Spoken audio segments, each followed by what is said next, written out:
හරිපති අද අපි තවත් කර්මාන්තයක් කතා කරන්න දන්නේ සල්ෆියුරික් නිෂ්පාදනය. කර්මාන්ත රසායනයේ තියෙන වැදගත් තවත් මාතෘකාවක් තමයි මේ සල්ෆියුරික් නිෂ්පාදනය. අපි මේකට තව නමක් භාවිතා කරනවා ස්පර්ශ ක්‍රමය කියලා.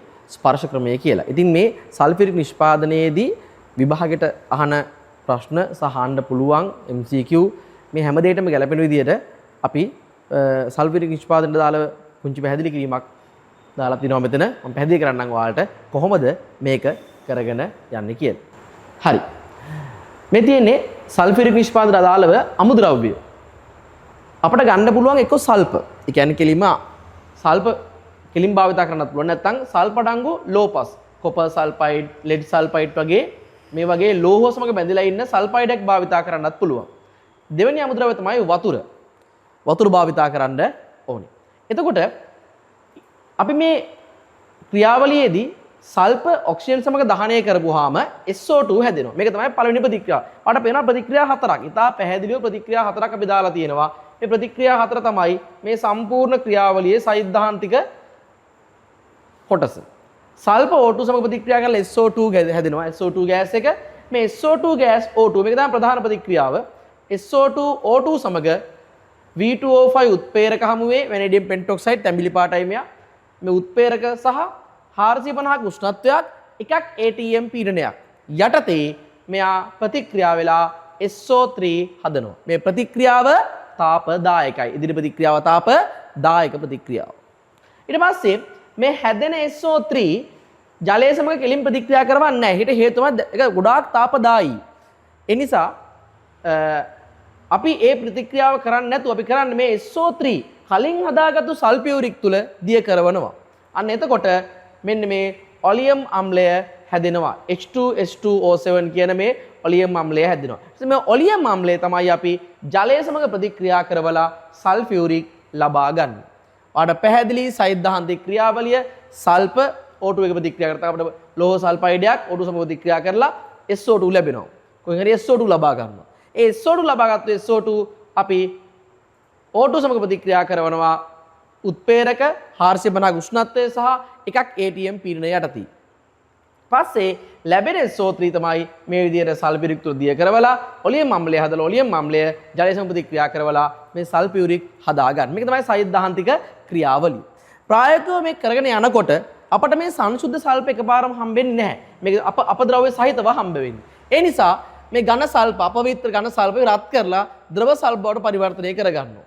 ඒක ද්‍රව සල්ප වලින් අපි අනවශ්‍ය අපද්‍රව්‍ය පෙරලා ඉවත් කරලා ද්‍රව සල්ප ලබා ගන්නවා. ඊට අපි දහනය කරලා තමයි SO2 හදාගන්නේ. දැන් මම මෙතන කෙලින්ම සල්පදන O2 SO2 හැදෙනවා කියලා කිව්වට මේකේ අභ්‍යන්තරේ ක්‍රියාවලිය තමයි මේ කිව්වේ. මේක ප්‍රායෝගිකව කරනකොට ඒ තරම් පහසු වෙන්නේ නැහැ.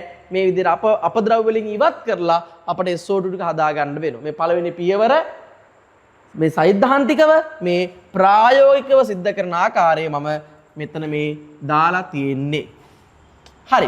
ඊට පස්සේ මම මෙතන ප්‍රශ්න හතරක් දාලා තියෙනවා. ඒකට හේතුව තමයි මේ පාඩම සම්බන්ධව ඔයාලෙන් අහන්නේ මෙන්න මේ ප්‍රශ්න හතරට අදාළව තමයි ඔයාගෙන් ගැටලු MCQ හැමතරදිම ප්‍රශ්න කරන්නේ මේට අදාළව තමයි. ඒ නිසා මම මේ ප්‍රශ්න හතර දාලා තියෙනවා. ඒතර මම දැන් මේකට අදාළව උත්තර පැහැදිලි කරනවා. හොඳට බලාගෙන ඔයාට ඕන නෝට් එකක් දාගන්න පුළුවන්. හරි නේද? මොකක්ද මෙතන සිද්ධ වෙලා තියෙන්නේ කියන එක. පළවෙනි එක 450ක උෂ්ණත්වයක් පවත්වා ගන්නේ ඇයි? අපි හැමතිස්සෙම මේ වගේ දෙයක් අහපු ගමන්ම ප්‍රතික්‍රියාවට යනවා. මේකේ ප්‍රධාන ප්‍රතික්‍රියාව තාපදායකයි. ප්‍රධාන ප්‍රතික්‍රියාව තාපදායකයි නම් පද්ධතිය උත්සාහ කරන හැම වෙලේම මොකක්ද දන්නවා? ඉදිරි ප්‍රතික්‍රියාව තාපදායකයි නම් පද්ධතිය උෂ්ණත්වය වැඩි කරපුවාම මොකද වෙන්නේ? පද්ධතිය උත්සාහ කරන උෂ්ණත්වය අඩු කරගන්න. එතකොට ආපසු ප්‍රතික්‍රියාව ප්‍රමුඛ වෙනවා. ඒක තාප අවශෝෂකයිනේ. එතකොට අපිට ගොඩාක් ඉහළ උෂ්ණත්වයකට මේක ගෙනාවොත් එයා අඩු කරන්න try කරනවා. නමුත් අපි මේ 450ක තියාගන්නේ අපි ඕන ප්‍රතික්‍රියාවක බලනවා ඒ ප්‍රතික්‍රියාව සිදු වෙන්න තරම් සක්‍රීය ශක්තිය ඉක්මවා යන්න එපා. සක්‍රීය ශක්තිය ඉක්මවා යන තරම් ප්‍රශස්ත උෂ්ණත්වයකට ලැබෙන්න ඕනේ. මේ දෙපැත්තම හිතලා තමයි 450ක ප්‍රශස්ත උෂ්ණත්වයක් තීරණය කරලා තියෙන්නේ. මිනිඩා වැඩි කරන්නේ නැත්තේ වැඩි කරොත් ආපසු ප්‍රතික්‍රියාව ප්‍රමුඛ වෙනවා ලේචට්ලියේ මූල ධර්මය අනුව. ඒ නිසා දෙපැත්තම ගැලපෙන විදිහට වඩා වැඩිඵලදායීතාවයක් තියෙන විදිහට 450 උෂ්ණත්වයක් මේක ඇතුලේ මේන්ටේන් කරනවා. එතකොට මේක පැහැදිලි කරන්න ඕනේ ලේචට්ලියේ මූල ධර්මය. හැමතිස්සම එහෙම පුරුදු වෙන්න ඒ විදිහට උත්තරේ දෙන්න. ඒතර එකක් ATM. දැන් ලේචර්ලියේ මූලධර්මය කල්පනා කරමු බලන්න.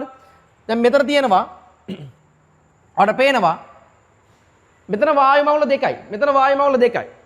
හරි නේද? sorry මෙතන වායු මවුල 3යි. මෙතන වායු මවුල 2යි. එතකොට මෙතන වායු මවුල අඩුයි. මෙතන වායු මවුල වැඩි. පද්ධතියේ පීඩනය මම වැඩි කරොත් අනිවාර්යෙන් පද්ධතිය උත්සාහ කරන්නේ මොකද ලේචර්ලි මූලධර්මය අනුව පීඩනය අඩු කරගන්න. එහෙනම් මේ ප්‍රතික්‍රියාව මේ පැත්තට බර වෙනවා. එහෙනම් වඩා හොඳයි මොකද්ද? පද්ධතියේ පීඩනය වැඩි කරන්න ලේචර්ලි මූලධර්මය අනුව ඉදිරි ප්‍රතික්‍රියාවේ ඵලදායීතාවය වැඩි වෙනවා. ඒ කියන්නේ SO3 හැදෙනවා වැඩි වෙනවා. කර්මාන්තයක විදිහට ලාභදායකද නැද්ද? ලාභදායකයි. එහෙනම් පද්ධතියේ පීඩනය වැඩි කරන්න ඕනේ නේද? ඕනේ. නමුත් කීයද පීඩනය? එකක් ATM පීඩනයක් තමයි තියාගන්නේ. ඒකට හේතුව තමයි මෙන්න මේ වැනේඩියම් පෙන්ටොක්සයිඩ් උත්ප්‍රේරකයක් 450ක උෂ්ණත්වයක් තියෙනකොට ඉතා ඉහළ ඵලදායීතාවයක් SO3 වල SO3 හැදෙන එකේ තියෙනවා.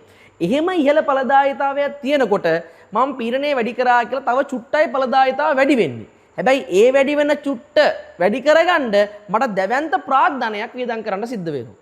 මොකද මේ ඉහළ පීඩනයට ඔරොත්තු දෙන්න භාජන සකස් කරන්න ඕනේ. මේ ඉහළ පීඩන ලබා දෙන්න උපකරණ අවශ්‍ය වෙනවා. එතකොට ඒක මේන්ටේන් කරගෙන යන්න ඕනේ. නඩත්තු කරගෙන යන්න ඕනේ. ඒකට ලොකු වියදමක් යනවා. ඒ නිසා අපි කර්මාන්තයක් කරනකොට අනිවාර්යෙන් මෙහි ලාභදායී බව පවතින්න ඕනේ. ඒ සියල්ල කල්පනා කරපුවාම මේ සෛද්ධාන්තික කරුණුත් එක්ක එකක් ATM අපේ නෝමල් තියෙන පීඩනේ මේන්ටේන් කරගෙන ගියාට අවුලක් නැහැ. ලැබෙන ඵලදායීතාව දැනටමත් ඉතාමත්ම ඉහළ. දැන්ටත් හොඳට හම්බෙන හින්දා ආයෙ වැඩි පීඩනේ වැඩි කරලා මහ ලොකු දෙයක් වැඩිපුර ලබා ගන්න දෙයක් නැහැ. අන්න ඒ නිසා අපි එකක් ATM පීඩනයම භාවිතා කරනවා. ඔන්නෝකවා කියන්න ඕනේ. ලේචර්ලියේ මූලධර්මය අනුව වැඩි පීඩනයක් භාවිතා කරන එක හොඳයි. නමුත් දැනටත් හොඳ ඵලදායීතාවක් ලැබෙනවා. ඒ නිසා වැඩි පීඩනයක් භාවිතා කරන්නේ නැහැ. මොකද ලොකු ප්‍රාග්ධනයක් සහ ලොකු මේන්ටේන් කොස්ට් එකක් යන හින්දා. නඩත්තු වියදමක් යන නිසා. ඒක තමයි ප්‍රධානම කාරණාව. ඊට පස්සේ අපි යනවා SO2 සහ O2 ස්ටොයිකියෝමෙට්‍රි දෙකට එකයි. ඇත්තනේ බලන්න. ස්ටොයිකියෝමෙට්‍රි දෙකට එකයි. දෙකට එකයි. එහෙනම් දෙකට එක තියාගත්තා නම් හොඳයිනේ. නමුත් එයාලා කොච්චරක් තියාගන්නවද? එකට එකක් මේන්ටේන් කරනවා. ඇයි එකට එකක් මේන්ටේන් කරන්නේ? ප්‍රධානම හේතුව තමයි ඉදිරි ප්‍රතික්‍රියාව ප්‍රමුඛ කරන්න. ඉදිරි ප්‍රතික්‍රියාව බර කරන්න. දැන් කලින් එකේ කිව්වා අපි ඇමෝනියා නිෂ්පාදනයකදී අපි කතා කරා. එහෙම එකට තුන තියාගන්න කිව්වා. වැඩි කරන්න එපායි කිව්වා. ඇයි එහෙම කිව්වේ? එයා කෝ උත්ප්‍රේරක පුෂ්ඨය ආවරණය කරනවා. නමුත් මෙතනදී කියනවා දෙකට එක තිබ්බට කමක් නැහැ. එකට එක ගේන්න. ඒ කියන්නේ වැඩිපුර ඔක්සිජන් දාන්න. වායුගෝල වාතයෙන් තමයි ඔක්සිජන් සප්ලයි කරගන්නේ මෙතන. වායුගෝල වාතයෙන් තමයි ඔක්සිජන් ටික සප්ලයි කරගන්නේ. ඒ නිසා අපිට ලොකු වියදමක් යන්නේත් නැහැ. ඒ නිසා එකට එක මේන්ටේන් කරනවා ඉදිරි ප්‍රතික්‍රියාව දියුණු කරන්න. ඉදිරි ප්‍රතික්‍රියාව වැඩි කරන්න. නමුත් අපිට දැන් වායුගෝල වාතය නිසා කියලා අපි තවත් අපිට පුළුවන් නේ ඉදිරි ප්‍රතික්‍රියාව වැඩි කරන්න කියලා ප්‍රතික්‍රියා සාන්ද්‍රණය වැඩි කරන්න. එහෙම කරන්නේ නැහැ. ඒකට හේතුව තමයි අන්න එතකොට මොකද වෙන්නේ? ගිහිල්ලා අර උත්ප්‍රේරක පුෂ්ඨ ආවරණ ක්‍රියාවලිය නැවත ආරම්භ වෙනවා. ඒ නිසා මෙතනදී වඩාත්ම ඵලදායී වෙන්නේ එකට එක වැඩිපුර කරන්නෙත් නැහැ. දෙකට එක වෙනුවට අපි එකට එක වැඩිපුර ඔක්සිජන් පද්ධතිය තුල පවත්වා ගන්නවා. ඒක ඉදිරි ප්‍රතික්‍රියාව නැත්නම් ඇමෝනියා SO3 ඵලදායීතාවය වැඩි වෙන්න හේතුවක් වෙනවා. SO3 ඵලදායීතාවය වැඩි වෙන්න හේතුවක් වෙනවා. අන්තිම එක SO2 ප්‍රධාන පියවර 4ක් ඔස්සේ SO3 බවට පරිවර්තනය කිරීමට හේතු. මේක ඉතා වැදගත්. මේ ක්‍රියාවලිය වලට පැහැදිලිවම දකින්න පුළුවන් මේ ඉදිරි ප්‍රතික්‍රියාව තාපදායකයි. තාපදායක ඉදිරි ප්‍රතික්‍රියාවක් තියෙන නිසා මේ ක්‍රියාවලිය අපි සාමාන්‍ය පරිදි කරගෙන යනකොට එන්න පද්ධතිය උෂ්ණත්වය වැඩි වෙනවා. පද්ධතිය උෂ්ණත්වය වැඩි වෙච්චාම ආපසු ප්‍රතික්‍රියාව ප්‍රමුඛ වෙනවා. එතකොට මොකද වෙන්නේ? හොඳ ඵලදායීතාවක් ලැබෙන්නේ නැහැ. ඒ නිසා මේ ක්‍රියාවලිය යන්න තාපදායී ප්‍රතික්‍රියා සිදු වෙන නිසා පද්ධතිය උෂ්ණත්වය වැඩි වෙලා ප්‍රතික්‍රියාව ආපසු ලේචර්ලියේ මූලධර්මය අනුව ආපසු ප්‍රතික්‍රියාව ප්‍රමුඛ වෙන්න පටන් ගන්නවා.